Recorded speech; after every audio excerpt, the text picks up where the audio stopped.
नमस्कार दोस्तों। देश के प्रधानमंत्री नरेंद्र मोदी और केंद्र की भाजपा सरकार के खिलाफ 8 मुख्यमंत्रियों ने बिगुल बजा दिया है। और अब यह बिगुल अभी 8 राज्यों से बढ़कर क्या और राज्यों में भी बजेगा और क्या और मुख्यमंत्री भी केंद्र सरकार के खिलाफ इस एकजुटता में शामिल होंगे।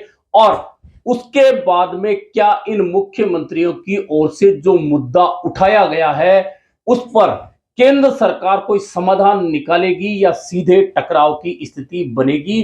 पहले सिर्फ एक मुद्दा था जिस पर यह 8 राज्य एक साथ मिलकर चर्चा शुरू कर चुके थे, लेकिन अब वक्फ संशोधन बिल पारित होने के बाद बहुत सारे राज्यों में इनके खिलाफ जो वक्फ संशोधन बिल के खिलाफ जिस तरह प्रदर्शन शुरू हुए हैं, अगर वे प्रदर्शन बढ़ते हैं तो इन मुख्यमंत्रियों के साथ में कंधे से कंधा मिलाने वालों की संख्या और बढ़ सकती है। यह देखना बहुत महत्वपूर्ण होने वाला है।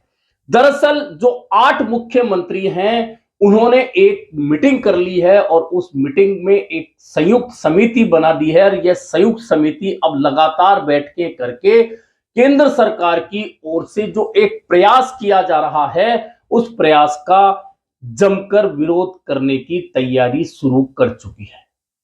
अब सबसे पहले वे 8 मुख्यमंत्री या 8 राज्य कौन से हैं यह देखना महत्वपूर्ण है।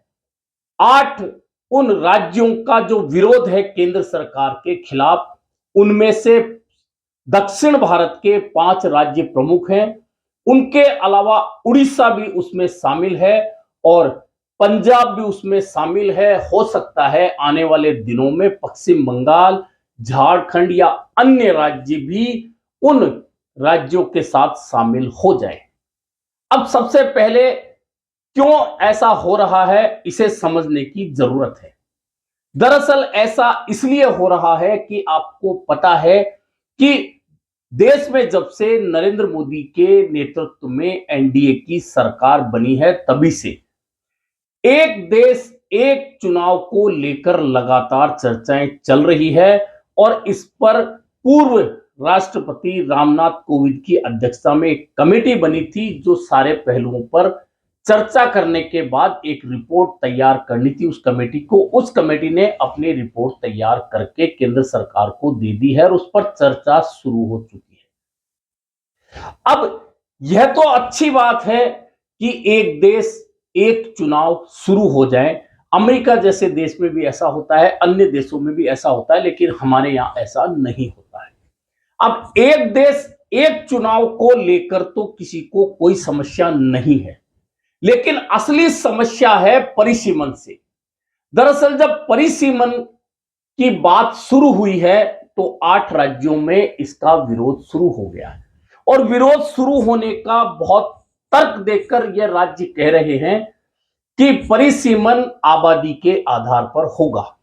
और अगर आबादी के आधार पर होगा तो दक्षिण के जो 5 राज्य हैं, तमिलनाडु, केरल, कर्नाटक, तेलंगाना, आंध्र प्रदेश के अलावा उड़ीसा और पश्चिम में एक राज्य और जोड़ लें पंजाब की आबादी बाकी देश के राज्यों से कम है, तो वहां आबादी के हिसाब से लोकसभा की सीटों का प्रतिनिधित्व कम हो जाएगा या घट जाएगा। उसके मुकाबले उत्तर भारत के राज्यों का प्रतिनिधित्व बढ़ जाएगा।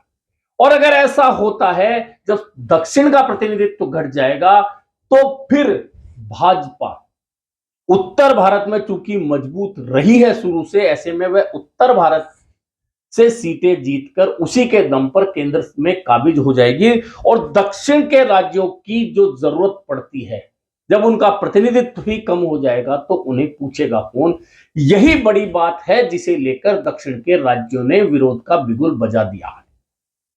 अब इस बिगुल के अंदर इन राज्यों ने एक बैठक कर ली है और स्पष्ट रूप से कह दिया है कि हमने दक्षिण राज्यों ने जनसंख्या नियंत्रण कानून को पूरी कड़ाई के साथ लागू किया और लागू किया तो इसका नुकसान अब हमें देखने को मिल रहा है। कि हमने एक तो देश के जनसंख्या नियंत्रण कानून का पालन किया और पालन करके जनसंख्या पर नियंत्रण किया। ऐसे में अब अगर जनसंख्या के आधार पर लोकसभा और विधानसभा की सीटों का परिसीमन होता है तो हमारा प्रतिनिधित्व घट जाएगा, यानी कि जनसंख्या नियंत्रण पर जो हमने बेहतरीन काम किया है उसका पारितोषिक मिलने के स्थान पर हमें सजा मिलेगी और हम केंद्र सरकार में बेहद कमजोर स्थिति में आ जाएंगे। अब यह इन राज्यों के मुख्यमंत्रियों ने बैठकर तय कर लिया है कि इस मुद्दे पर लगातार ना सिर्फ बैठकें करेंगे बल्कि परिसीमन जो हो रहा है उसका विरोध भी किया जाएगा। अब इसमें एक समस्या आ गई है। एक मुख्यमंत्री जो फिलहाल प्रधानमंत्री नरेंद्र मोदी के साथ हैं, केंद्र सरकार के साथ हैं, वे हैं चंद्रबाबू नायडू, आंध्र प्रदेश के मुख्यमंत्री। अब उनके लिए बहुत बड़ी समस्या यह पैदा हो गई है कि वे केंद्र सरकार के साथ हैं, ऐसे में वे उन बाकी राज्यों के मुख्यमंत्रियों के साथ में नहीं जाना चाहते। लेकिन अगर वे नहीं जाते और आंध्र प्रदेश का प्रतिनिधित्व घट जाता है तो आगे से चंद्रबाबू नायडू की स्थिति अपने आप ही कमजोर हो जाएगी। यानी चंद्रबाबू नायडू के सामने इधर कुआ उधर खाई वाली स्थिति बन चुकी है। अब उड़ीसा के साथ भी ऐसा ही होने वाला है क्योंकि उड़ीसा की आबादी कम है, लेकिन वहां चूंकि अब भाजपा सरकार बन चुकी है तो भाजपा सरकार केंद्र सरकार का विरोध कैसे कर सकती है। ऐसे में वहां के मुख्यमंत्री तो दक्षिण राज्यों के मुख्यमंत्रियों से अलग रहे, लेकिन वहां कांग्रेस और बीजू जनता दल के प्रमुख नेताओं ने उन राज्यों के मुख्यमंत्रियों के साथ बैठकर संयुक्त समिति जो बनी है उसमें अपना प्रतिनिधित्व दे दिया है।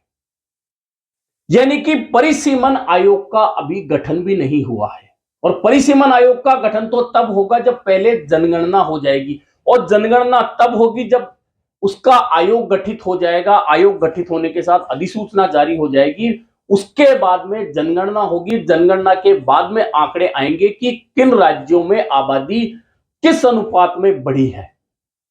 हालांकि अभी तो एमके स्टालिन जो तमिलनाडु के मुख्यमंत्री है उन्होंने यह झंडा उठाया है और उनके साथ में रेवंत रेड्डी भी हैं।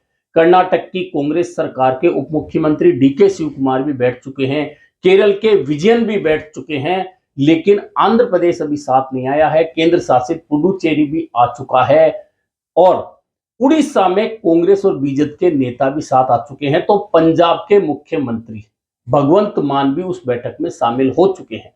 दरअसल भगवंत मान का भी कहना है कि पंजाब की आबादी भी कम है, ऐसे में पंजाब का प्रतिनिधित्व, पंजाबियत का प्रतिनिधित्व घटेगा परिसीमन के बाद। ऐसे में पंजाब की सरकार भी, पंजाब के मुख्यमंत्री भी दक्षिण के मुख्यमंत्रियों के साथ परिसीमन के मुद्दे पर बैठ चुके हैं।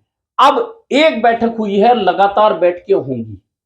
अब क्या वास्तव में जनसंख्या के आधार पर परिसीमन होना है? हालांकि गृह मंत्री अमित शाह संसद में यह बोल चुके हैं कि अनुपातिक रूप में प्रतिनिधित्व दक्षिण का कम नहीं होगा, लेकिन यह भी सच है कि जनसंख्या के आधार पर ही परिसीमन होगा और ऐसा होगा तो सर्वाधिक सीटें उत्तर प्रदेश, मध्य प्रदेश, महाराष्ट्र, राजस्थान, इन राज्यों में बढ़ेगी और इन राज्यों में भाजपा का रुतबा, भाजपा की ताकत ज्यादा है। बिहार में प्रतिनिधित्व बढ़ेगा, सीटें बढ़ेंगी तो वहां भाजपा अच्छी खासी संख्या में जीतती आई है, लेकिन दक्षिण के राज्यों में भाजपा हमेशा कमजोर रही है। तमाम प्रयासों के बावजूद भाजपा दक्षिण में अपने पैर नहीं जमा पाई है। कर्नाटक में जरूर भाजपा ने सरकार बनाई थी, लेकिन अब वहां कांग्रेस की सरकार आ चुकी है। ऐसे में दक्षिण के राज्यों का यह डर स्पष्ट रूप से सही नजर आता है कि यदि जनसंख्या के आधार पर परिसीमन हो गया तो उत्तर प्रदेश, मध्य प्रदेश, राजस्थान, दिल्ली, हरियाणा और बिहार, महाराष्ट्र जैसे राज्यों में लोकसभा की सीटों की संख्या इतनी ज्यादा बढ़ जाएगी कि फिर कोई भी सरकार इन राज्यों में जीतकर ही केंद्र पे काबिज हो जाएगी। फिर दक्षिण राज्यों की ताकत का एहसास जो अभी होता है और आपने देखा कि वर्तमान में जो सरकार चल रही है वह चंद्रबाबू नायडू और नीतीश कुमार के सहारे ही चल रही है। ऐसे में अगर उत्तर भारत की सीटें दक्षिण भारत के मुकाबले में ज्यादा बढ़ेंगी तो फिर भाजपा को केंद्र में काबिज होने में आसानी हो जाएगी। यह सिर्फ विरोध दक्षिण के राज्यों का नहीं है, बल्कि कांग्रेस के नेता भी इसके विरोध के लिए बयान दे चुके हैं कि हम परिसीमन जो हो रहा है, जिस आधार पर हो रहा है, उसका विरोध करेंगे। हालांकि अभी इसमें प्रक्रिया बहुत लंबी है, क्योंकि जनगणना आयोग का गठन होना, जनगणना शुरू होना, जनगणना के बाद आंकड़े आना, आंकड़े के बाद में परिसीमन आयोग का गठन होना, उसके बाद परिसीमन आयोग का राज्यों में जाकर तमाम दलों से चर्चा करना, चर्चा करने के बाद एक रिपोर्ट तैयार करना, रिपोर्ट के बाद में एक आपत्तियां मांगना, आपत्तियों के बाद में उस पर चर्चा करना, यानी कि लगभग ये पूरे प्रोसेस अगर आज भी शुरू करते हैं तो इसमें 1.5 से 2 साल का समय लग सकता है। और क्योंकि देश में 2024 में लोकसभा का चुनाव हुआ था, ऐसे में अगला चुनाव 2029 में होगा, इसलिए उसके बीच में और जनगणना तथा परिसीमन आज से शुरू करके अगर 1.5 से 2 साल का समय लग भी जाता है तो केंद्र सरकार के पास पर्याप्त समय है। ऐसे में दक्षिण राज्यों का जो ये विरोध है अब और आगे बढ़ेगा। इस विरोध में अब वक्फ संशोधन बिल का जो समर्थन करके चंद्रबाबू नायडू आंध्र प्रदेश में बैठे हैं, उनके प्रदेश में अब तक मुस्लिम जो आबादी है वह चंद्रबाबू नायडू का साथ देती रही है, लेकिन उन्होंने इस बिल पर चूंकि भाजपा का साथ दिया है तो एक तो परिसीमन के मामले में वे साउथ के बाकी राज्यों के साथ नहीं जा रहे, दूसरा वक्फ संशोधन बिल का समर्थन करके उन्होंने नाराजगी मोल ले ली, यानी कि उनके लिए अब दोहरा संकट है आंध्र प्रदेश में। ऐसे में जो सारी परिस्थितियां बनी है परिसीमन के खिलाफ, जिसकी शुरुआत दक्षिण राज्यों से हुई है, हो सकता है और राज्यों में इस तरह की आवाज उठे जहां आबादी उस लिहाज से ज्यादा नहीं है जैसा कि उत्तर भारत और पश्चिम भारत के राज्यों में बढ़ रही है।